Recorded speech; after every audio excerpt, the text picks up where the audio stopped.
Deflation is an overall reduction in the price of all goods and services. So it's not just the decline in gold, or it's not just the decline in crude oil. It's when all goods and services start going down in unison. The reason deflation is in the news right now is that we just had the single largest drop in 40 years in consumer price index last month. So people are quite concerned that we're setting the stage for deflation leading into 2009.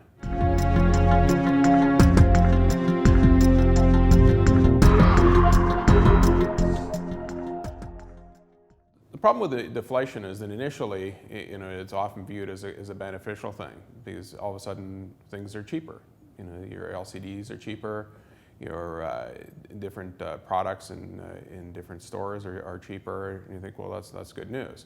But the problem is that deflation at its very heart represents a delay in consumer spending. So consumers defer or delay their decision to buy things. Now, as soon as they delay that decision, what happens is that it starts to compress corporate profits because their revenues go down. So then the corporations in turn start to manage their costs. And by managing their costs, they inevitably lay off people. And as soon as they lay off people, people have less money to spend on other things.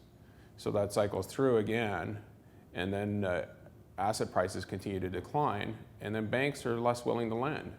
It's very difficult for banks to lend when the price of the thing that's securing the loan is going to be significantly lower in a year's time.